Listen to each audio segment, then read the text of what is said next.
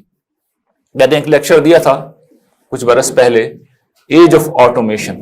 اس میں نے یہ بتایا تھا کہ زمانے کس طریقے سے آگے بڑھتے ہیں، مختلف جو ادوار ہوتے ہیں، ہنٹر اور گیدرز کے زمانے سے انسانوں نے اپنی زندگی کا آغاز کیا، پھر ایگریکلچرل ایج آئی، پھر انڈسٹریل ریولوشن آیا، انڈسٹریل ایج آئی، اور پھر میں نے یہ بتایا تھا کہ انفارمیشن ایج آئی. اور یہ جو انفارمیشن ایج ہے وہ لوگ جو اس ہال میں بیٹھے ہوئے ہیں سب نے اپنی آنکھوں سے دیکھی. یعنی جو لوگ 60 کی دہائی، 70 کی دہائی، 80 کی دہائی میں پیدا ہوئے اور جو 90 کی دہائی میں موجود تھے، انہوں نے اپنی آنکھوں سے دیکھا ہے کہ زمانہ کیسے بدلتا ہے. اس پہ میں نے بڑی تفصیلی گفتگو کی ہے، وہ ہمارے یوٹیوب چینل انذار پر ایج آف آٹومیشن کے نام سے وہ لیکچر موجود ہے، آپ اس کو وہاں پر ملاحظہ کر سکتے ہیں. لیکن صرف میں اگر ایک مثال سے آپ کو یہ سمجھانا چاہوں کہ کیسی غیر معمولی تبدیلی اور تغیر تھا تو بہت سادہ مثالیں میں آپ کے سامنے رکھ دیتا ہوں. 70-80 کی دہائی میں آپ کو پتا ہے کہ مڈل ایسٹ میں بڑی تعداد میں لوگ تھے جو گئے تھے، جا کر وہاں پر کام کرنے کے لیے، جاب کرنے کے لیے منتقل ہوئے. تو جب ان کے رشتہ دار ان کو خطوط لکھتے تھے تو 15 دن یہاں سے ایک خط کو وہاں پہنچنے میں لگتے تھے، اور اگر وہ خط پڑھ کر فوراً جواب بھی لکھ دیں تو پھر جواب یہاں پہنچنے میں مزید 15 دن لگتے تھے. تو خیریت ہی آپ کو جو معلوم ہوتی تھی 1 مہینے میں معلوم ہوتی تھی. آپ کو پتا ہے کہ اس زمانے میں ٹیلی فون جو ہیں وہ ایجاد تو ہو چکا تھا بہت پہلے ہی، لیکن ہمارے یہاں نہیں تھا، اور جو کچھ تھا وہ بزنس میں استعمال ہوتا تھا، گھروں میں نہیں ہوتا تھا. 70 اور 80 کی دہائی کے آغاز میں نہیں تھا. تو اس وقت یہ تو ذریعہ تھا نہیں معلومات کا یا ایک دوسرے کا حال جاننے کا. ایک اور ذریعہ تھا جس میں ارجنٹ اطلاع ملتی تھی، لیکن جب وہ ذریعہ استعمال ہوتا تھا تو گھروں میں رونا پیٹنا بن جاتا تھا. مطلب یہ کہ تار جب آتا تھا، یہ ٹیلی گراف جو سروس ہوتی ہے تو وہ عام طور پہ کسی کی موت کی اطلاع دینے کے لیے استعمال ہوتی تھی. تو اس کا تو آنا ویسے ہی بہت خطرناک بات تھی. لیکن عام حالات میں مطلب یہی تھا کہ بھئی اگر آپ کو اپنے کسی رشتہ دار کی خیریت جاننی ہے، کسی پیارے کی خیریت جاننی ہے تو 1 مہینہ آپ کو لگے گا. اور اس وقت صورتحال یہ ہے کہ دنیا کے 6 بر اعظموں میں اگر آپ کے 6 رشتہ دار، 6 جاننے والے موجود ہیں، یا دنیا کے 100 ممالک میں 100 لوگ موجود ہیں آپ کے جاننے والے، تو آپ ان سے براہ راست ویڈیو پر ایک ساتھ گفتگو کر سکتے ہیں. یہ غیر معمولی تبدیلی ہو رہی ہے اس کا صرف ایک پہلو ہے. اس تبدیلی کا یہ صرف ایک پہلو ہے، اور 10 پہلو اور بھی ہیں. ظاہر ہے کہ اس وقت یہ بھی موقع نہیں ہے. لیکن جب یہ عظیم نعمت ہوئی، اللہ تعالیٰ نے عظیم مہربانی کی، تو اب اس کے بعد دیکھیے جواب میں کیا ہوا. ہونا تو یہ چاہیے تھا کہ یہ نعمت جو انفارمیشن ایج کی پیدا ہوئی ہے اس کو استعمال کیا جاتا اور دین حق کا پیغام انسانیت تک پہنچایا جاتا. اس لیے کہ اب پیغمبر تو نہیں آئیں گے نا، یہ کام اصل میں امت مسلمہ کا ہے. تو بجائے اس کے کہ یہ کام ہوتا، اور اللہ نے اس کے ساتھ ایک اور بھی مہربانی کی تھی. یعنی 70 برسوں سے ایک جبر دنیا پہ مسلط تھا، الحاد کا جبر کمیونزم کی شکل میں. تو اللہ تعالیٰ نے اس کو بھی کچل کے رکھ دیا، اور یہ دونوں واقعے ایک ساتھ رونما ہوئے. کوئی اتفاق نہیں تھا. کبھی آپ تاریخ پڑھیں، کمیونزم کا جو زوال ہے وہ جس طرح ہوا انسانی تاریخ میں کبھی کسی چیز کا زوال نہیں ہوا. صاف لگتا تھا کہ اللہ تعالیٰ نے بس کن کہا ہے، اس کے بعد 1 سال کے اندر، 2 سال کے اندر سب کچھ ختم ہو گیا. ورنہ سلطنتوں کو زوال آتا ہے، امریکہ کو بھی زوال آیا ہوا ہے ہم جانتے ہیں، لیکن دہائیاں گزر جائیں گی، وقت لگتا ہے زوال آنے میں، خاتمے میں وقت لگتا ہے. لیکن وہ تو 1 2 سال 3 سال کے اندر سب کچھ ہو گیا. 90 کی دہائی میں 91 میں ہم جانتے ہیں کہ گورباچوف نے سوویت یونین کے خاتمے کا اعلان کیا، اور ساتھ میں انفارمیشن ایج برپا ہوئی. تو عظیم نعمت کے دروازے تھے. لیکن جواب میں اب کیا ہوا؟ پہلے مسلمانوں کو لیجئے. مسلمانوں نے کیا کیا؟ انفارمیشن ایج آ گئی. اب اس کے ذریعے سے دنیا تک چھوٹے چھوٹے واقعے کی خبر دنیا تک پہنچ رہی ہے. اب دنیا تک ہمارا کیا نقشہ پہنچ رہا ہے ہم جانتے ہیں کیا پہنچ رہا ہے. اور اس زمانے میں آپ کو ریکال کراؤں گا، 90 کی دہائی میں فرقہ وارانہ ٹارگٹ کلنگ، دہشت گردی، مساجد پر حملے، امام بارگاہوں پہ حملے. آپ لوگ یہاں موجود ہیں، آپ کو یاد ہوگا، خاص طور میں جن لوگوں کے شعور کی آنکھ اس وقت کھلی ہوئی تھی، کیا قتل و غارت گری برپا تھی. کاؤنٹنگ ہوتی تھی، آج دن میں 70 لوگ مرے ہیں، 80 مرے ہیں. اس طریقے سے ہم دنیا کو اسلام کا میسج پہنچا رہے تھے. مذہب کے نام پر ہم یہ تماشے کر رہے تھے. انتہا پسندی، اس کے بعد خود کو شمل دہشت گردی کی جو ویو آئی ہے، جو مذہب کے نام پہ ہمارے ملک میں، اپنے ملک میں برپا ہوتی رہی ہے، تو یہ کیا تھا؟ ہم دنیا کو بتا رہے تھے کہ ہمارا اسلام یہ ہے.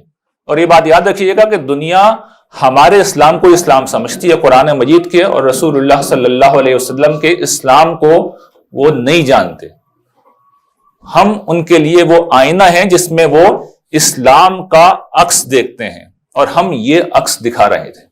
باقی ہمارے جو عوام الناس ہیں، یہ تو مذہبی لوگ ہیں، ان کے اور بھی بہت سے کارنامے ہیں، مناظریں ہیں، اور مذہب کے نام پر داستانیں، کہانیاں ہیں. لیکن جو سب سے بڑا جرم تھا وہ یہ کہ اسلام کو خوف اور دہشت کا مذہب بنا کے دنیا کے سامنے ہم نے پیش کیا. جو ہمارے مدعو تھے، ہم نے ان کو اپنا عدو سمجھا، دشمن سمجھا. ہمارے عوام الناس، ایک نقشہ جو اقبال نے کھینچا تھا کہ کس قدر تم پہ گراں صبح کی بیداری ہے، ہم سے کب پیار ہے، ہاں نیند تمہیں پیاری ہے، تابع آزاد پر قید رمضاں بھاری ہے، تم ہی کہہ دو یہی آئین وفاداری ہے. تو ایک بڑی تعداد تو جو اقبال کے زمانے میں تھی وہ ابھی بھی تھی، جو باقی تھے انہوں نے کوئی دینداری شروع کی تو بہرو دینداری. اور اس کے بعد جو عوام الناس، ان کی اخلاقی حالت ہم جانتے ہیں، نہ دوا خالص نہ غذا خالص. آپ جانتے ہیں ہمارا عدالتی نظام دنیا میں 126 نمبر پہ اوپر ہے. ہمارے یہاں قانون وہ مکڑی کا جالا ہے جو کمزوروں کے لیے تو ایک آہینی شکنجہ ہے، اس کے پنجے سے نکل نہیں سکتے. اس وقت بھی ہم جانتے ہیں اس شہر میں کیا ہو رہا ہے، قانون ہی کر رہا ہے نا، جو کچھ بھی ہو رہا ہے قانون ہی کر رہا ہے. کمزور لوگ اس کی زد میں آ گئے، گرا دو ان کی بلڈنگ، بے گھر کر دو انہیں. اور اسی ملک میں طاقتور ترین لوگوں کی عمارتیں بھی تھیں، ان کو کس طریقے سے ریلیف دیا گیا. تو قانون کیا ہے؟ مکڑی کا جالا، طاقتور پھونک مار کے اڑاتا ہے اسے، مجال ہی کہ کوئی اس کے خلاف فیصلہ دے دے. اور کمزور اس میں ایسا پھنستا ہے کہ برباد ہو کر رہ جاتا ہے. یہ میسج ہے جو ہم دنیا کو دے رہے ہیں، یہ میسج ہے جو ہم دنیا کو دے رہے ہیں. تو دیکھنے والا دیکھ رہا ہے اور پھر وہ فیصلے بھی کر رہا ہے کہ اس لیے دنیا کا نظام وہ چلا رہا ہے. اس نے سزا دینی شروع کی، اور جو اسلام کے جتنے بڑے علم بردار تھے ان کو اتنا ہی رگڑا. دنیا میں 2 ہی خطے ہیں جو اسلام کے سب سے زیادہ علم بردار ہیں، ایک عرب اور دوسرے ہم لوگ. تو ہم جانتے ہیں کیا ہوا عرب میں، ہم جانتے ہیں ملک در ملک تباہ ہوئے ہیں. لیبیا تباہ ہوا، یمن ابھی بھی تباہ ہو رہا ہے، عراق برباد ہوا، شام برباد ہوا، اور ملکوں کے اندر بھی بدامنی ہوئی. ادھر آ جائیے، افغانستان برباد ہوا، پاکستان میں خون کی ہولی کھیلی گئی. انڈیا کے اندر 20 کروڑ مسلمان ہیں، ہندو انتہا پسندوں کے شکنجے میں جکڑے میں خوف کے سائے میں رہ رہے ہیں. ایران معاشی مقاطع کا شکار ہے، بدحال ہے. تو جو جتنا بڑا اسلام کا علم بردار ہے اور اسلام کی اتنی بری پکچر دکھاتا ہے دنیا کو، اس کے ساتھ اتنی بری ہوئی ہے. اور وہ جو باقی لوگ تھے، انسانیت، اس نے سرکشی کی. یعنی ایک الہاد تو پہلے پیدا ہوا تھا، اس کو بھی میں بیان کروں گا. لیکن جب انہوں نے دیکھا کہ اسلام کے نام پر، مذہب کے نام پر دنیا کے اندر تو دہشت گردی فروغ پا رہی ہے، تو وہ جو الہاد مردہ ہو گیا تھا، جس کا جو جبر کا پنجہ بھی اللہ تعالیٰ نے توڑ کے رکھ دیا تھا، ایک دفعہ پوری قوت سے زندہ ہوا. اور انفارمیشن ایج کو اس نے یوز کیا اور پوری دنیا میں اپنے نقطہ نظر کو پھیلا دیا. یعنی ہم تو فرقہ واریت، مناظر یہ پھیلاتے رہے، انتہا پسندی، دہشت گردی کی خبریں پھیلاتے رہے. انہوں نے دلیل کے بنیاد پہ الہاد کو پھیلا دیا. رچرڈ ڈاکسن اور اس طرح کے دوسرے لوگ پیدا ہوئے دنیا بھر میں، انہوں نے اپنے نقطہ نظر کو پڑھے لکھے لوگوں میں پھیلا دیا. حالانکہ الہاد کا کوئی مقدمہ نہیں ہے، اس کے پاس اپنے حق میں پیش کرنے کے لیے ایک دلیل نہیں ہے. میں تو گھنٹوں بیٹھ کے یہاں بتا سکتا ہوں کہ خدا ہے، ثابت کر سکتا ہوں. اور ایک دلیل سے آپ کے پاس نہیں ہے، کسی کے پاس نہیں ہے جو یہ بتا دے کہ خدا نہیں ہے. لیکن ان کے پاس کیا ہے کہ دیکھو اہل مذہب ایسے ہوتے ہیں، دیکھو خدا کو ماننے والے ایسے ہوتے ہیں. تو دنیا کو یہ لوگ چاہیے یا وہ چاہیے؟ یہ سب سے بڑا استدلال ہے، اور یہ بڑا مضبوط استدلال ہے. لیکن یہ خدا کے غضب کو بھڑکانا ہے. چنانچہ اللہ تعالیٰ نے طبیعت ٹھیک کی، ایک چھوٹے سا وائرس کے ذریعے سے دنیا کو بتایا کہ میری ہستی کتنی عظیم، کتنی بلند ہے. مجھے کوئی ضرورت نہیں ہے کہ میں کوئی خلائی چٹان بھیج کے تمہیں تباہ کروں. ایک چھوٹا سا وائرس ہی تمہاری پوری زندگی کے پہیے کو معطل کر سکتا ہے. وہ ایک شاعر تھے پچھلے زمانوں کے، یگانہ چنگیزی غالباً ان کا نام تھا. ان کا ایک شعر ہے کہ نشہ خودی کا چڑھا آپ میں رہا نہ گیا، نشہ خودی کا چڑھا آپ میں رہا نہ گیا، خدا بنے تھے یگانہ خدا بنا نہ گیا. تو خدا نہیں بن سکتے ہم. اللہ تعالیٰ جب چاہیں ہماری طبیعت ٹھیک کر دیں. تو یہ جو کووڈ اب ختم ہو رہا ہے، یہ اس کا اختتام ہے. تو جو چیز اب میں توجہ دلا رہا ہوں، دس از ناٹ دا اینڈ، یہ اسٹارٹ ہے. اس کی وجہ یہ ہے کہ کسی کو کوئی معمولی سی شرم ہے، حیا ہے، توجہ ہے، کوئی توبہ کا جذبہ ہے، کوئی رجوع کا جذبہ ہے، غلطی کا احساس ہے، نہیں. ہمارے اندر وہی انتہا پسندی بڑھتی چلی جا رہی ہے، وہی سارے نظریات پھیلتے چلے جا رہے ہیں. معمولی سا احساس نہیں ہے کہ کچھ غلطی ہوئی ہے، کچھ دیکھیں کیا چیز ہے جس کو صحیح کرنا چاہیے. یہ انسانیت کا معاملہ ہے. ہم نے فتح حاصل کر لی، کووڈ کے خلاف فتح حاصل کر لی. وہی جو اسباب کی کار فرمائی ہوتا رہا ہے دنیا میں، پہلے بھی آیا ہے. انسانیت نے ایک پورا نقطہ نظر اگر آپ دیکھیے پھیلا ہوا ہے. خوش ہیں کہ ہم نے فتح حاصل کر لی، شکست دے دی، آئندہ بھی شکست دیں گے. اور یہ الحاد میں عرض کر چکا ہوں، یہ بہت بڑا جرم ہے. اس لیے کہ رسول اللہ صلی اللہ علیہ وسلم کے ذریعے سے اللہ تعالیٰ نے انسانیت پر جو احسان کیا تھا کہ شرک کے جبر سے دنیا کو نجات دی تھی، امن دیا تھا، ترقی دی تھی، خوشحالی دی تھی، ہر طرح کا خیر دیا تھا. اور پھر مسلمانوں کو یہ ذمہ داری دی تھی کہ اسلام کا روشن چہرہ تم دنیا کو دکھاتے رہو. لیکن مسلمان جب تقلید جمود کی انتہا کو پہنچے تو اس کا نتیجہ یہ نکلا کہ دنیا کو ایک بالکل الٹا میسج گیا. یہ ذکر میں کر رہا ہوں 16ویں صدی کا، 17ویں صدی کا، 18ویں صدی کا. اور اس کا نتیجہ یہ نکلا کہ دنیا میں الحاد نے جنم لیا. نیٹشے نے نعرہ لگایا گاڈ از ڈیڈ، معاذ اللہ. ڈارون کے بارے میں کہا گیا دا مین ہو کلڈ دا گاڈ، معاذ اللہ ثم معاذ اللہ. اور پوری دنیا سے مذہب کو دیس نکالا، مل گیا. کم سے کم جو متمدن دنیا تھی، وہ دنیا جو انسانیت کی امام تھی. مسلمانوں کی غفلت، انہوں نے اپنا کام نہیں کیا اور انسانیت نے یہ کام کیا. اب اس کے بعد دیکھیے اللہ تعالیٰ نے پھر کیا کیا جواب میں. پہلے وہ مسلمانوں کی طرف متوجہ ہوئے، اس لیے کہ اصل ذمہ داری ان کی ہے. یہ نبیوں کی 1,24,000 پیغمبروں کا قائم مقام ہے، حاملین کتاب ہے. جب انہوں نے اپنا کام چھوڑا تو پھر نتیجہ یہ نکلا کہ پھر اللہ تعالیٰ کا قہر بھڑکا. اور جو یہود کے بارے میں اللہ تعالیٰ نے بیان کیا ہے کہ ضربت علیہم الذلۃ والمسکنۃ وباؤوا بغضب من اللہ، ان کے اوپر ذلت و مسکنت مسلط کر دی گئی اور وہ اللہ کا غضب کا مالا ہے. چنانچہ پوری دنیا میں جو مسلمان تھے وہ غلام بنا دیے گئے. وہ صلیبی طاقتیں، وہ یورپی طاقتیں جن کو مسلمانوں نے شکست دی تھی، مسلمانوں کی ایک ریاست نے شکست دی تھی، فلسطینی ریاست نے، صلاح الدین ایوبی نے، وہ نکلے اور جو مسلمانوں کی عظیم امپائر تھی، عثمانی سلطنت، دنیا کے 3 بر اعظموں میں جو حکمران تھے، ختم کر کے رکھ دیا. عظیم مغلیہ سلطنت جو پورے سارک کے 7-8 ممالک ہیں اس پہ مشتمل تھی، اس کو غلام بنا لیا، سارے دولت لوٹ کے لے گئے. مسلمانوں کے اوپر یہ ذلت اور مسکنت مسلط کر دی گئی. جب مسلمانوں کی اچھی خاصی سروس ہو گئی، اس کے بعد اللہ تعالیٰ اس طرح متوجہ ہوئے، یہ جنہوں نے اپنے آپ کو خدا سمجھ لیا تھا. اور آپ دیکھیے اس کے بعد کیا تباہی در تباہی آئی. پہلی جنگ عظیم ہوتی ہے، 2 کروڑ لوگ مرتے ہیں. اس کے بعد اسپینش فلو آتا ہے، یعنی 1914 سے لے کر 1918 تک. 1918 میں اسپینش فلو آتا ہے، 5 کروڑ لوگ مار دیے جاتے ہیں. پھر 1917 میں کمیونسٹ انقلاب آتا ہے، اس میں وہ ہلاکتیں ہوتی ہیں، کہا جاتا ہے کہ 2 کروڑ لوگ اس کے اندر مارے گئے. صرف تنہا اسٹالن نے 60 لاکھ لوگوں کو مارا ہے. اس کے بعد گریٹ ڈپریشن آتا ہے، 1 عشرے کے بعد. پوری دنیا کے اندر ایک ہنگامہ ہو جاتا ہے. دنیا کا ہر چوتھا آدمی بے روزگار، کھانے پینے کی اشیاء نہیں، روزگار نہیں، کاروبار نہیں، جائیدادیں لوگوں کی نیلام ہو گئی، بینک دیوالیہ ہو گئے، روپیہ بے قدر ہو گیا، لوگوں نے خودکشیاں کر لیں.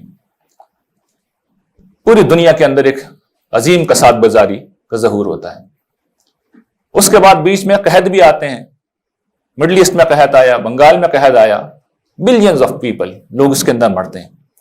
اور پھر سب سے بڑی تباہی آتی ہے دوسری جنگ عظیم، 6 سے 8 کروڑ لوگ، یعنی کسی تباہی میں کروڑ سے کم لوگ مرتے ہی نہیں ہیں. 50 سال تک اللہ تعالیٰ نے اس پوری نسل کو بدترین سزا دی ہے. اس سانپ کا گویا کہ پھن کاٹ کے رکھ دیا جس نے نعرہ لگایا تھا کہ گاڈ از ڈیڈ. اس کے بعد لوگوں کو تھوڑی سی عقل آئی، مذہب کی طرف رجوع ہوا.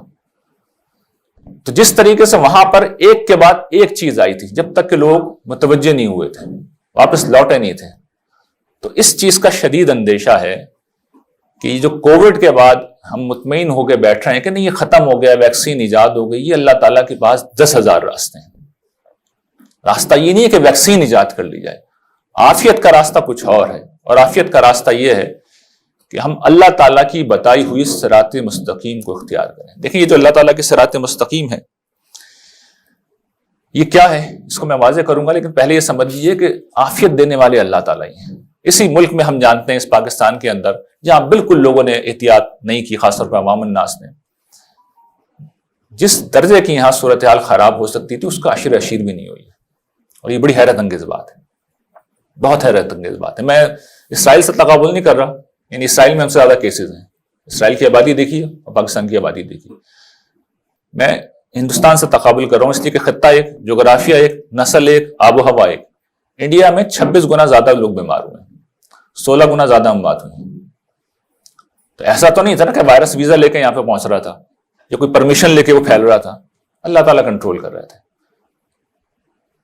جب لوگ رجوع کرتے ہیں، جب ایمان و اخلاق کی صدا بلند ہوتی ہے، جب کچھ لوگ آ جاتے ہیں تو اللہ تعالیٰ ہاتھ ہلکا رکھتے ہیں کہ نہیں ان کو موقع دو۔ تو یہ موقع ابھی بھی مل سکتا ہے، اور یہ عافیت اللہ تعالیٰ ابھی بھی دے سکتے ہیں۔ راستہ کیا ہے؟ صراط مستقیم۔ صراط مستقیم کیا ہے؟ دیکھیے بہت سیدھی سی اس کی ڈیفینیشن ہے، قرآن مجید کے نظائر کا تتبع کرنے سے یہ بات سامنے آتی ہے کہ یہ توحید کی سیدھی شارہ ہے جو بندگی کی موڑ مڑتی ہوئی اللہ تعالیٰ کے انعام کی منزل پہ جا کے ختم ہوتی ہے۔ قرآن مجید کا یہ موضوع ہے، قرآن مجید از آل اباؤٹ صراط مستقیم۔ یہ جو سورہ فاتحہ ہے قرآن مجید کی، اس کے متعلق رسول اللہ صلی اللہ علیہ وسلم نے بڑے غیر معمولی کلمات ارشاد فرمائے۔ آپ نے اس سورت کو ام القرآن، ام الکتاب قرار دیا، اس کو قرآن قرار دیا، سبع مثانی قرآن عظیم قرار دیا۔ قرآن مجید اصل میں اس سورت کا جواب ہے۔ یہ ایسی سورت ہے کہ اسے ہماری جو عبادت ہے، بنیادی عبادت ہے، نماز کا لازمی حصہ بنایا گیا، اس کے بغیر نماز نہیں ہوتی۔ اور اس میں آپ غور کیجئے سورہ فاتحہ اصل میں ہے کیا؟ اللہ کی حمد و ثنا ہے، اس کے بعد اصلاً یہ ایک دعا ہے، اہدنا الصراط المستقیم صراط الذین انعمت علیہم غیر المغضوب علیہم ولا الضالین۔ اب اس کا کیا ترجمہ کرنے کی بھی ضرورت ہے مجھے، لیکن کر دیتا ہوں۔ پروردگار ہمیں سیدھی راہ پہ چلا، اس راہ پہ جس پہ چلنے والوں پر تو نے انعام کیا، نہ کہ وہ جو مغضوب ہوئے، جن پہ تیرا غضب ہوا، اور نہ وہ جو گمراہ ہیں۔ اب یہ سادہ معنوں میں کوئی دعا نہیں ہے، یہ ہماری زندگی کی سب سے بڑی دعا ہے۔ جو لوگ نماز پڑھتے ہیں، ماشاءاللہ آپ سبھی امیدیں نماز پڑھتے ہوں گے، وہ دن میں کم سے کم 17 دفعہ اس کو پڑھتے ہیں، اس لیے کہ فرض رکعتیں 17 ہوتی ہیں، اور جس طرح ہمارے یہاں لوگ نفل بھی لازماً پڑھتے ہیں، کچھ کم کچھ زیادہ، ویسے تو جو تعداد ہماری یہاں ہوتی ہے اس کے حساب سے 48 رکعتیں، تہجد کی بھی اگر ملا لیں تو 60 کے قریب رکعتیں بن جاتی ہیں۔ چلیے کچھ لوگ 30 پڑھتے ہیں، کچھ 25 پڑھتے ہیں، کچھ 40 پڑھتے ہیں، کچھ 60 ہی پڑھ لیتے ہیں۔ دن میں آپ 30-40 دفعہ ایک ہی دعا دہرا رہے ہیں۔ کوئی اور دعا ہے آپ کی زندگی میں جو آپ اتنا دہراتے ہیں؟ آپ کی عزیز سے عزیز دعا بھی آپ اتنا نہیں دہراتے۔ ہو سکتا ہے کسی موقع پہ کسی کا اللہ نہ کرے بچہ ہاسپٹل میں ہو تو آدمی سارا دن یہ دعا مانگے گا، لیکن بہرحال ایک وقت ہوتا ہے جو گزر جاتا ہے۔ یہ دعا ہم ساری زندگی پڑھتے رہتے ہیں۔ اب ذرا ملٹی پلائی کریں، دن میں اگر 50 دفعہ پڑھنا ہے، 30 دفعہ پڑھنا ہے، ملٹی پلائی کریں 365 سے، ملٹی پلائی کریں 60 سال کی زندگی سے، ٹوٹل سم کتنا آئے گا؟ لاکھوں دفعہ یہ دعا ہم مانگتے ہیں۔ جو لوگ نماز نہیں پڑھتے وہ بھی جمعے میں کم سے کم 2 رکعتوں میں جا کے امام کی آمین کے ساتھ کہہ دیتے ہیں، امام کے ساتھ آمین کہہ دیتے ہیں، اس لیے کہ اس کا حکم ہے کہ تم اتنی اہمیت ہے اس دعا کی کہ اگر تم نہ پڑھ رہے ہو اور امام پڑھ رہا ہو تو ساتھ میں اپنی سے ملاؤ، یہ کہو کہ جی میری بھی یہی درخواست ہے، یہ حضور کی ہدایت ہے۔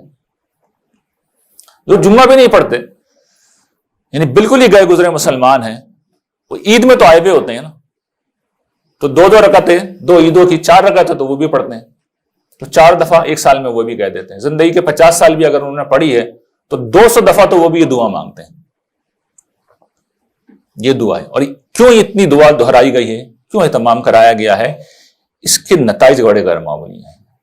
میں متوجہ کروں گا یہ الفاظ میں، اس پہ غور کیجیے۔ انعمت علیہم، جن پہ تو نے انعام کیا، یہ انعام آخرت کا مراد نہیں ہے یہاں پہ، یہ آخرت ہے، آخرت تو ہر حال میں مطلوب ہے، لیکن یہاں اصل میں دنیا ہے۔ اس دنیا میں جنہوں نے پہ تو نے انعام کیا، اس دنیا پہ جن پہ تیرا غضب ہوا ہے، اس دنیا میں جو گمراہ ہوئے.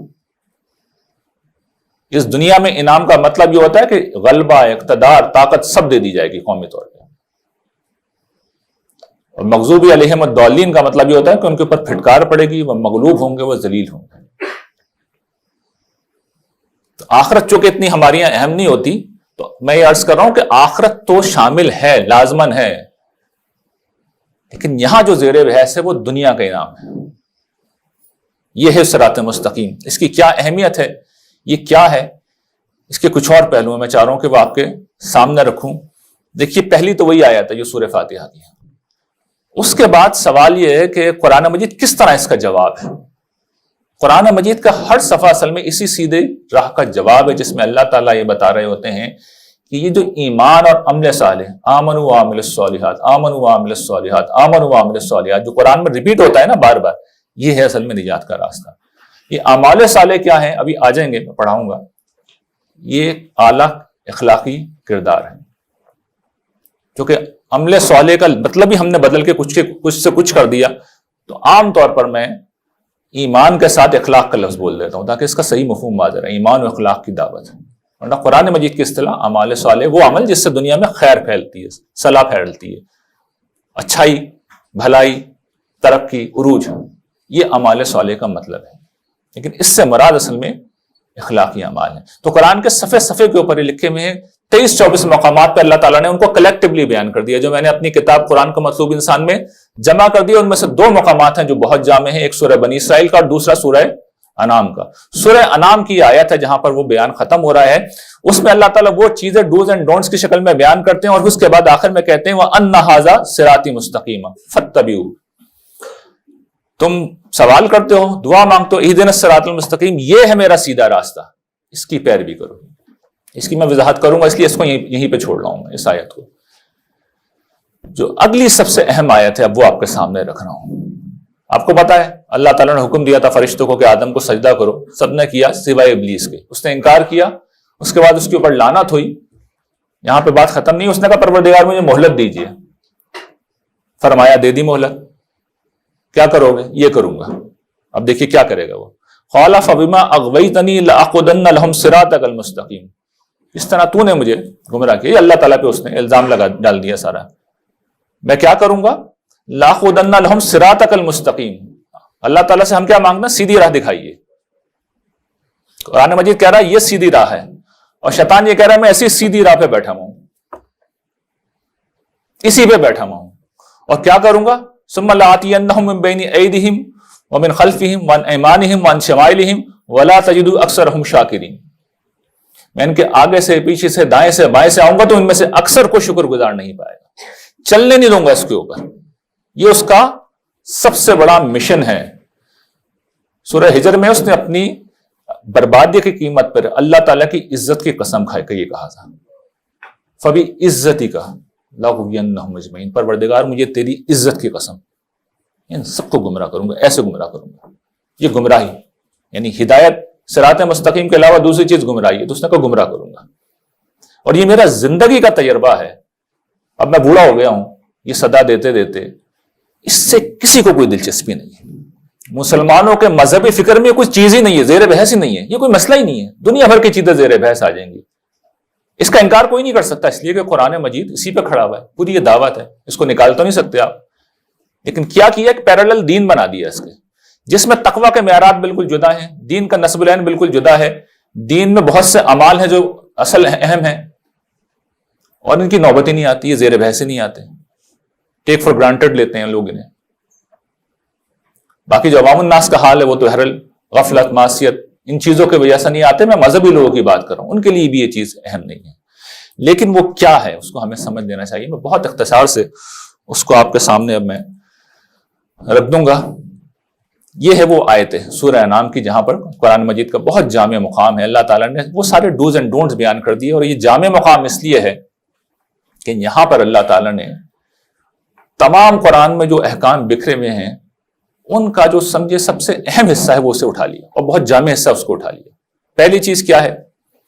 قل تعالوا اتلوا ما حرم ربکم علیکم الا تشرکوا بہ شیئا. اللہ کے ساتھ کسی کو شریک نہیں ٹھہرانا.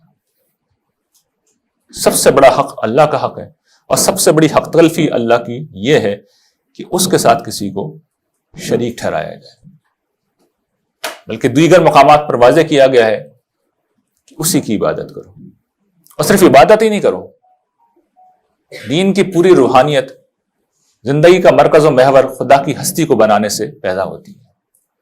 اور کس طرح مرکز و محور بنایا جاتا ہے؟ اسی پہ ایمان لایا جائے، اسی کے سامنے سر تسلیم خم کیا جائے، اسی پہ یقین رکھا جائے، اسی کے ساتھ انسان مخلص ہو، اسی کی فرمانبرداری اختیار کرے، تنہا اسی کی عبادت کرے، اسی کی اطاعت کرے، اسی کا شکر کرے، اسی سے محبت ہو، اسی کے دین کی نصرت کا جذبہ ہو، انسان اس کی خلقت کے اوپر غور کرے، اس کی یاد میں جیے، اس کے حضور گڑ گڑائے، روئے، فریاد کرے، دعا کرے، اور اس کے ڈر کے اندر زندگی گزارے، اس کے خشوع، خضوع، تذلل، خوف میں جیے، اسی کا تقوی اختیار کرے، نافرمانی ہو جائے تو اسی کے حضور توبہ کرے، اسی سے معافی مانگے، اسی کے حضور رجوع کرے، اسی کے دین کے اوپر ثابت قدم رہے، مشکلات پیش آ جائیں تو حوصلے سے کام لے، اسی کے اوپر اپنے زندگی کے ہر معاملے کو چھوڑ دے، تفویض، توکل، بھروسہ، اور اسی سے امید رکھے۔ یہ ہے اسلام، یہ ہے خدا سے تعلق۔ ہمارے یہاں یہ چیزیں تو کیا ہوتی ہیں؟ ہمارے یہاں شرک ہے، اس کے مظاہر ہیں، یا شرک کی اسپرٹ ضرور پائی جاتی ہے۔ بعض اوقات شرک ہوتا ہے، بعض اوقات شرک کی اسپرٹ ہوتی ہے، جب آپ لہک لہک کے غیر اللہ کے لیے، اب اس کے بعد جو کچھ کرتے ہیں آپ کو بھی پتہ ہے، یہ شرک کی اسپرٹ موجود ہے۔ دین توحید میں تو حنیف ہونا چاہیے آدمی کو، یکسو، خدا کی طرف فوکس، اس کے سوا کوئی نہیں۔ اپنی کسی شخصیت کا نام لوں گا تو مسئلہ ہو جائے گا، میں عیسائیوں کا بتا دیتا ہوں۔ حضرت عیسیٰ علیہ السلام کو انہوں نے جو مقام دے رکھا، کبھی آپ غور کیجئے، جب کوئی مسئلہ ہوتا ہے تو وہ کہتے ہیں جیسس۔ ابھی آپ نے غور کیا، کسی آپ انگریز سے گفتگو کریں، کسی عیسائی سے، تو جیسس کا نام لیتا ہے۔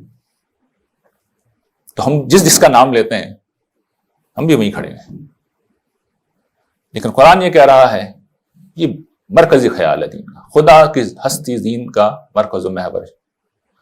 پھر والدین، وبالوالدین احسانا، ویسے تو قرآن میں جگہ جگہ حقوق سب کے بیان ہوئے، لیکن سب سے بڑا حق جامع چیز لے لی قرآن نے، پڑوسیوں کے بھی حقوق ہیں، میاں بیوی کے بھی ہیں، اس کے ساتھ رشتہ داروں کے بھی ہیں، یتیموں کے بھی ہیں، مسکینوں کے بھی ہیں، لیکن یہاں پر والدین کے لے لیے، اور اس میں گویا کہ سبھی آ گئے کہ جس کے ساتھ تمہارا اس نوعیت کا تعلق ہے حسن سلوک کرو۔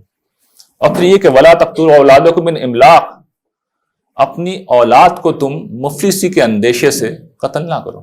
یہ ویسے تو عرب کے لیے خاص اس کے پس منظر میں ہے، جہاں بیٹیوں کو زندہ گاڑ دیا جاتا تھا، وَإِذَا الْمَوْءُودَةُ سُئِلَتْ بِأَيِّ ذَنبٍ قُتِلَتْ، جب زندہ گاڑی ہوئی لڑکی سے پوچھا جائے گا کہ تجھے کس جرم میں مارا گیا قیامت کے دن، تو یہ ان کا رویہ تھا۔ لیکن وہاں کیا معاملہ تھا کہ جب بیٹی پیدا ہوتی تھی تو سورہ نحل میں جو نقشہ کھینچا گیا ہے نا کہ آیمسکہ علی ہون، اسے ذلت جھیل کے ہم اس کو زندہ رکھیں یا اس کو مٹی کے اندر دبا دیں۔ تو اب یہ جو صفات یہاں پہ آئی ہیں، جمع ہوئی ہیں، وہ کہیں اور جمع نہیں ہو سکتی اس ایک صفت کے اندر۔ دیکھیے میں آپ کو بتاتا ہوں، اس کے اندر یہ جو میں نے ابھی بیان کی تکبر جمع ہے، میں بہت بڑی چیز ہوں، بیٹی حقیر ہے، میری یہاں کیسے ہو گئی، اسے مار دوں گا میں، تکبر ساری برائیوں کی جڑ ہے۔ اس کے اندر ظلم ہے، قتل کر رہے ہیں، اس میں قطع رحمی ہے، اس میں حق تلفی، اولاد کے ساتھ آپ یہ کر رہے ہیں، اس کے حقوق تلف کر رہے ہیں۔ اس کے اندر سنگ دلی ہے، جو قرآن میں وصف بیان آیا کہ اتلم بعد ذالک زنیم، پتھر دل انسان ہے، پتھر دلی ہے اس کے اندر۔ اور پھر خدا پہ عدم توکل ہے، یہ توحید کی نفی ہے۔ ساری برائیاں ایک وصف کے اندر اللہ تعالیٰ نے گویا کہ اس کو بیان کر کے ان سب کو جمع کر دیا۔ اور پھر ایک اور جامع چیز، لا تقربوا الفواحش ما ظہر منها وما بطن، زنا کا لفظ نہیں آیا یہاں پہ، زنا تو ایک ہی چیز ہے نا، فواحش جمع کا صیغہ آ گیا، ہر طرح کی جنسی بے روی حرام ہے، نہ صرف حرام ہے، اس کے قریب بھی نہیں جانا۔ اس کا مطلب ہے زبان سے بھی نہ ہو، آنکھوں سے بھی نہ ہو، دل سے بھی نہ ہو، لباس سے بھی نہ ہو، رویے سے بھی نہ ہو، ما ظہر منها وما بطن، نہ چھپ کے ہو نہ اعلانیہ ہو۔ اور اس کے بعد ہم کیا کر رہے ہوتے ہیں آپ کو پتہ ہے، ہمارے معاشرے کے اندر کیا ہو رہا ہے، اس کا بھی کوئی نقشہ میں بیان کروں۔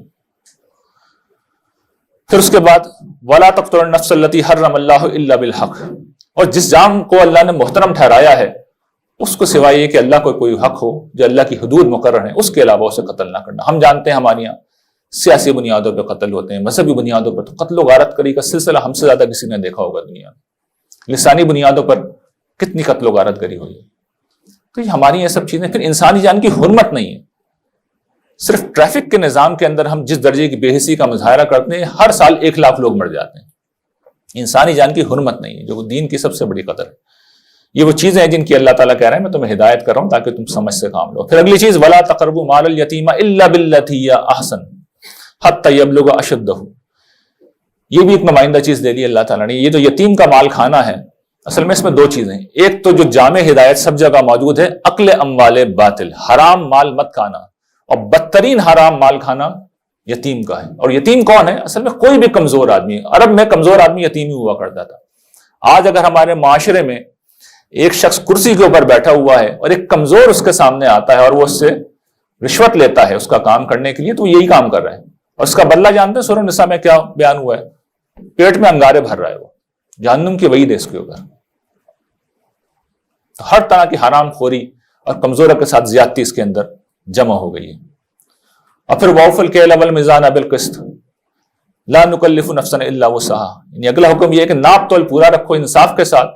ہاں، اللہ تعالیٰ کسی پر بوجھ نہیں ڈالتے جتنا وہ نہ اٹھا سکے۔ اس کی وجہ یہ ہے کہ گرام سینٹی گرام اس طرح کی پوچھ گچھ نہیں ہوگی، لیکن ناپو اور تولو تو پورا رکھو۔ لیکن یہ بات یہیں تک محدود نہیں ہے، بلکہ لین دین جس موقع پہ بھی ہو، جس طرح پہ بھی ہو۔ دیکھیے یہ جو ہمارے معاشرے میں عام ہے، ملاوٹ کی جاتی ہے، یہ بھی اسی کی قسم ہے۔ ملاوٹ میں ہم کیا کر رہے ہوتے ہیں؟ ہم نے چائے کی پتی کے اندر چنے کے چھلکے ملا دیے، اب پتہ تو نہیں چل رہا نا، ہم نے تو مال پورا دیا، وزن پورا کیا ہے، لیکن ڈنڈی ماری ہے۔ دوا میں ہم نے کم تر درجے کی کیمیکل ڈال دیا، دودھ میں ہم نے ملاوٹ کر دی، تو یہی کام کر رہے ہیں، پیمانہ پورا نہیں بھر رہے، خالص چیز نہیں دے رہے، یہ وہی جرم ہے۔ تو یہ اللہ تعالیٰ کہہ رہے ہیں کہ یہ ایک سنگین چیز ہے، انصاف کے ساتھ بھرو۔ اور پھر اس میں ہر طرح کی چیزیں شامل ہیں۔ ایک شخص اگر آجر ہے، اجیر ہے، ملازم کو چاہیے کہ جو وقت طے ہوا ہے اس کی پابندی کرے، کاریگر کو چاہیے کہ جو معاملہ طے کیا ہے پروفیشنلی اس کام کو کرے، اور جس نے اجرت دینی ہے اجیر نے پوری اجرت دے، وقت کے اوپر دے، ڈیلے نہ کرے، تنگ نہ کرے لوگوں کو اوپر، زیادتی نہ کرے، پیسے نہ کھائے۔ تو ہر پہلو سے یہ جامع ہدایت ہے۔ اس کا تعلق صرف یہ نہیں ہے کہ جو آپ کو ترازو میں تولنا ہے، نہیں، زندگی کے پورے معاملات اس کی ضد میں آتے ہیں۔ پھر جو اگلی چیز ہے وَإِذَا قُلْتُمْ فَعْدِلُوا، جب بولو تو عدل کی بات کرو۔ اس کے خاص مواقع کیا ہوتے ہیں؟ جب آپ کو ثالث یا جج بنایا جائے، جب آپ گواہی دے رہے ہوں یا آپ اوپینین دے رہے ہوں۔ آپ دیکھیے اس سارے معاملات میں ہم کیا کرتے ہیں، ان سارے معاملات کے اندر ہم کیا کر رہے ہوتے ہیں۔ ہماری عدالتی نظام کو میں بتا چکا ہوں آپ کو، دنیا میں 126ویں نمبر کے اوپر ہے۔ اچھا، اس کو تو چھوڑ دیجئے، ہماری آپ سیاسی جماعتیں، مذہبی لوگوں کو دیکھ لیں، جب وہ گفتگو کرتے ہیں تو عدل کس چڑیا کا نام ہے انہیں پتہ ہی نہیں ہوتا۔ اپنا لیڈر، اپنا فرقہ، اپنی پارٹی، اپنا گروہ، اپنا نقطہ نظر، اپنا مسلک، ہر حال میں اس کو بچانا ہے، اس کا دفاع کرنا ہے۔ عرب نعرہ لگاتے تھے نا کہ انظر اخاک ظالما و مظلوما، اپنے بھائی کی مدد کرو چاہے تم ظالم ہو یا مظلوم۔ تو ہم عملاً یہی کرتے ہیں۔ تو اللہ تعالیٰ تو یہ نہیں کہہ رہے ہیں، صرف ٹی وی پہ بیٹھ کے آپ جو کچھ ٹاک شو ہو رہا ہوتے ہیں ان کو دیکھ لیجئے، سیاسی لوگ کیا کر رہے ہوتے ہیں۔ پھر ہمارے گھروں میں بھی جو جھگڑے ہوتے ہیں اس میں بھی یہی ہو رہا ہوتا ہے، اپنا مفاد، اپنے خواہش، اپنی انا۔ یہاں تو یہ کہا گیا ہے کہ اگر تمہارا رشتہ دار بھی ہو وَلَوْ كَانَ ذَا قُرْبَىٰ، ہمیں خیال ہی نہیں ہے۔ پھر اگلی چیز وَبِعَهْدِ اللَّهِ أَوْفُوا، اللہ کے عہد کو پورا کرو۔ دیکھیے اللہ کا عہد ایک مقدس چیز ہے، قرآن مجید میں جگہ جگہ بیان ہوا، اور ایک اور لفظ بھی اس کے ساتھ آتا ہے، عہد کے ساتھ امانت ہوتا ہے۔ تو امانت کا مطلب ہم یہ سمجھتے ہیں کہ میں نے اگر کسی سے 200 روپے اس نے رکھوائے ہیں تو مجھے 200 روپے واپس کرنے ہیں، اور عہد کا مطلب یہ ہوتا ہے کہ میں وعدہ کرتا ہوں میں فلاں کام کروں گا، تو یہ عہد ہے۔ نہیں، یہ ایک جامع تعبیر ہے۔ ہر وہ ذمہ داری جو ہم آگے بڑھ کے لے لیتے ہیں وہ عہد ہے، اور ہر وہ ذمہ داری جو ہمیں مل جاتی ہے معاشرے کی طرف سے، خدا کی طرف سے، وہ امانت ہے۔ جس وقت ہماری اولاد پیدا ہوتی ہے تو امانت ہے، اس کے سارے حقوق ہم پہ اوپر عائد ہو گئے۔ اور جس وقت ہم شادی کرتے ہیں، مثال کے طور پہ عرض کر رہا ہوں، وہ ایک عہد ہے جو ہم نے باندھا ہے، اب میاں بیوی پہ حقوق عائد ہو گئے، ان کو نبھانا ہے، ان ذمہ داریوں کو پورا کرنا ہے، پیچھے نہیں ہٹ سکتے۔ کیوں؟ اوفوا بالعہد ان العہد کان مسئولا، عہد کو پورا کرو، عہد کے بارے میں پرسش ہوگی۔ ہمارا اس معاملے میں کیا رویہ آپ کو پتہ ہے؟ ایک زمانے میں ہمارے یہاں ایک نعرہ لگا تھا کہ یہ جو معاہدے ہوتے ہیں یہ قرآن حدیث تو ہوتے نہیں، اس لیے ان کی پابندی کرنا کوئی ضروری نہیں ہے۔ اب ہم نے اس کو ماڈرن نام دے دیا، یو ٹرن، اپنی بات سے پھر جانے کا. لیکن یہ بدترین درجے کی اخلاقی پستی ہے، بدترین اخلاقی پستی. اور پھر اللہ تعالیٰ کہتے ہیں ذالکم وصاکم بہ لعلکم تذکرون، یہ وہ باتیں ہیں جن کی تمہیں نصیحت کی جا رہی ہے تاکہ تم یاد دہانی حاصل کرو. پھر وہ آخری ہدایت وَأَنَّ هَٰذَا صِرَاطِي مُسْتَقِيمًا فَاتَّبِعُوهُ، یہ ہے میرا سیدھا راستہ.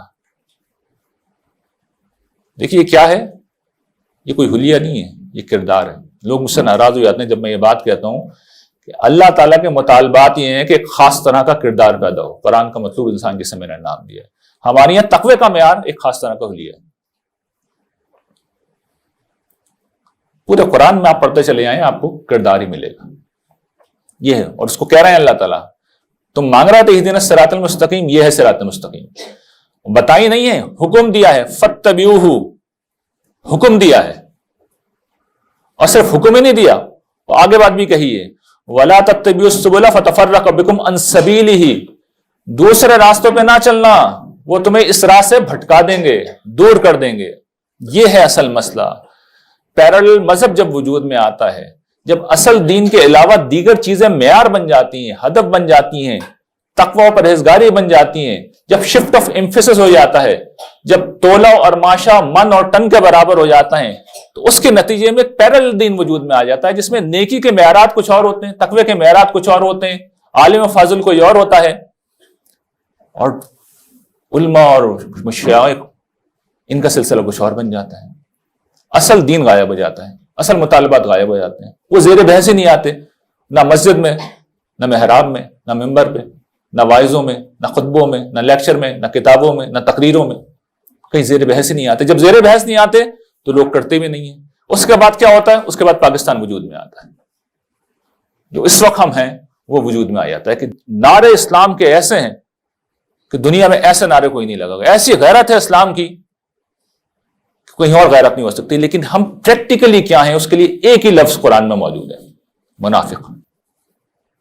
کبھی آپ اپنے آئین کو دیکھیے، کبھی آپ اپنے پرائم منسٹر کو دیکھیے گا وہ حلف کیسے اٹھاتے ہیں. کوئی بھی پرائم منسٹر کیا کیا وعدے کر رہا ہوتا ہے اس کے اندر. ہم نے تو اپنے آئین کو بھی آخری درجے میں اسلامی کر رکھا ہے، اور عملاً حال یہ ہے کہ نہ دوا خالص نہ غذا خالص. یہ کس چیز کا نتیجہ ہے؟ دوسرے راستوں کو نیکی کا معیار بنانے کا. ایسا نہیں ہے کہ یہاں اسلام کے نام پہ کچھ نہیں ہو رہا. جتنا بڑا ایکٹیویزم ہماری اس وقت وجود میں آیا ہوا ہے اسلام کے نام پر، پوری انسانی تاریخ میں نہیں آیا. لاکھوں لوگ کام کر رہے ہیں، الٹی تربیت کر رہے ہیں، الٹے معیارات سیٹ کر رہے ہیں. باتیں میری تلخ ہیں، لیکن تلخ بات کہنے کا اس لیے وقت ہے کہ اب مصائب کا دور شروع ہو رہا ہے.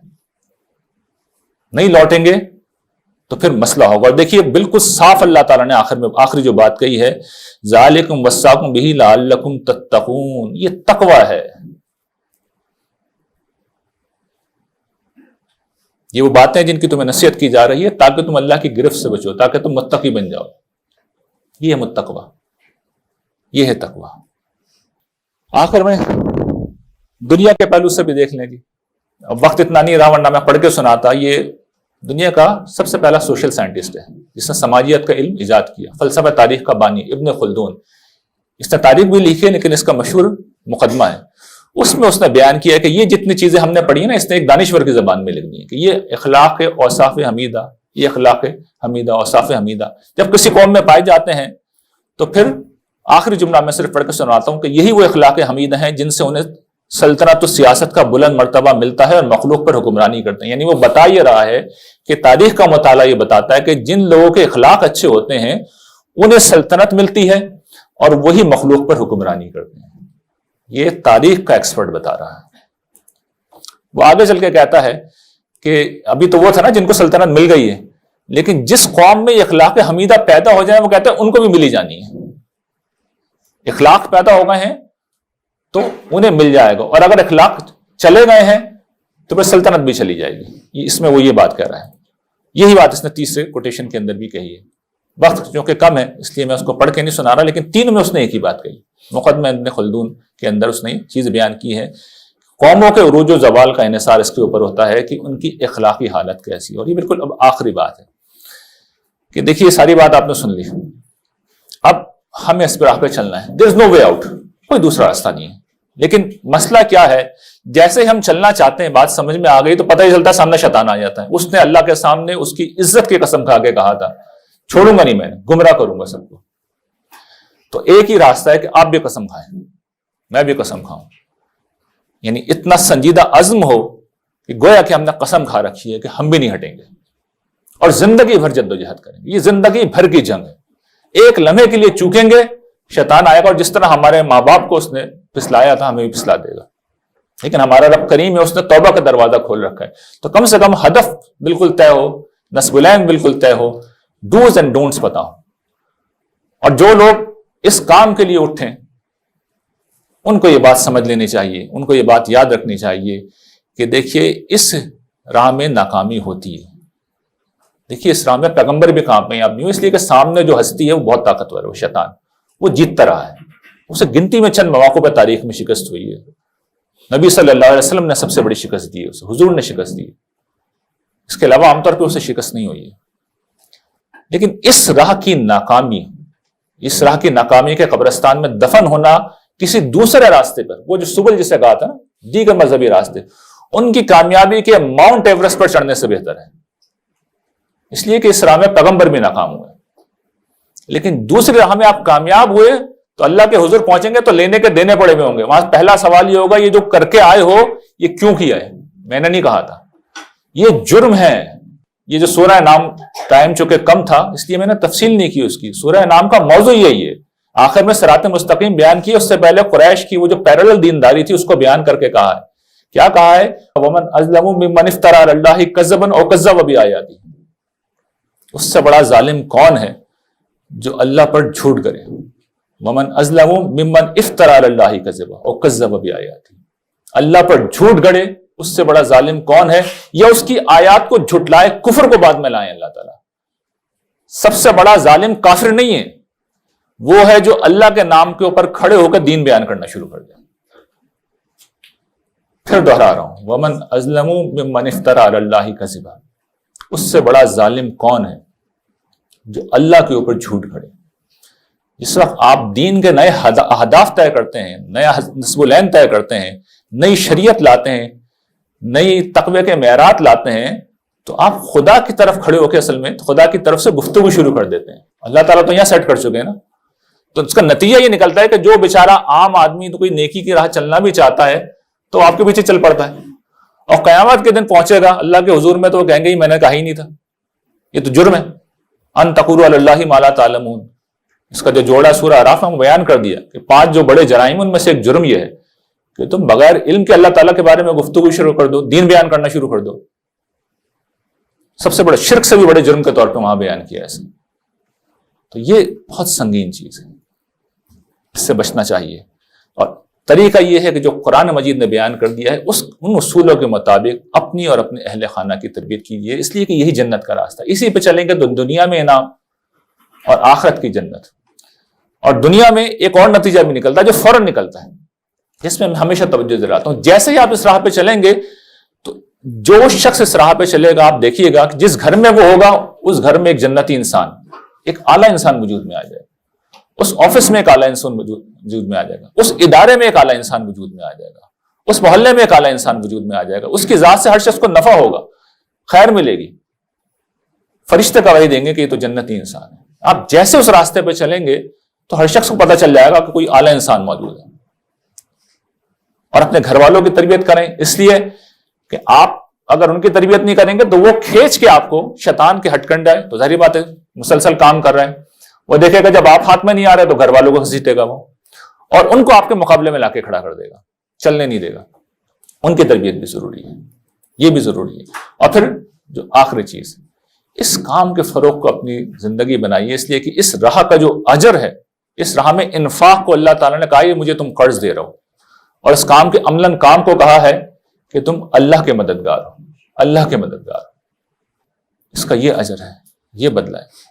اور پھر جو یہ کام اس کام میں لگتا ہے اصل میں اپنی اصلاح بھی وہی کرتا ہے, اس لیے کہ وہ مسلسل اس احساس میں جی رہا ہوتا ہے. اور جو آخری بات ہم یہ کہتے ہیں کہ دنیا میں تبدیلی ہے, دنیا میں تبدیلی بھی ایسی آتی ہے. جو خلافت راشدہ ہم کہتے ہیں اس میں کوئی نظام نہیں بنا تھا, یہی اعلیٰ انسان تھے جو اقتدار میں آ گئے تھے. جب وہ اقتدار میں آئے تو خدا کی رحمت برس پڑی. تو یہ ہمارے لیے راستہ ہے, اور یہ اگر ہم نہیں کریں گے تو پھر دروازہ کھل چکا ہے, نہیں رکے گا ابھی, اب قیامت کے دن ہی رکے گا یہ. یا تو یہ لوگ باز آ جائیں, لوگ باز نہیں آئیں گے تو اللہ تعالیٰ نے پھر دروازہ کھول دیا ہے. لیکن جو اصل بات ہے وہ یہ کہ اگر اس راہ میں چند لوگ بھی اگر مل جائیں تو دیکھیے اللہ تعالیٰ کو اتنے محبوب ہوتے ہیں وہ لوگ, اتنے محبوب ہوتے ہیں کہ ان کے خاطر وہ پوری قوموں کو چھوڑتے ہیں, پوری قوم. حضرت ابراہیم کا جو واقعہ بیان ہوا ہے, حضرت لوط کے پاس جب فرشتے آئے ان کی قوم کو تباہ کرنے کے لیے, تو پہلے حضرت ابراہیم کے پاس آئے تو وہ جو مکالمہ ہے اس میں یہی بات بیان ہوئی, مجھے 50 لوگ لا دو, 40 لا دو, 30 لا دو, چھوڑ دوں گا, میں پوری قوم کو چھوڑ دوں گا. ایسے لوگ ہیں جن کے لیے چھوڑ دیتے ہیں اللہ, مہلت دے دیتے ہیں, اس لیے کہ یہ موجود ہیں, کام کر رہے ہیں. تو یہ مت سمجھیے کہ ہم چند لوگ ہیں, چند لوگ بھی آپ اللہ تعالیٰ کو دے دیں تو پوری قوم کو مہلت دے دیں گے. سوال یہ ہے کہ کیا ہم چند لوگ بھی اللہ تعالیٰ کو نہیں دے سکتے؟ وآخر دعوانا الحمدللہ رب العالمین.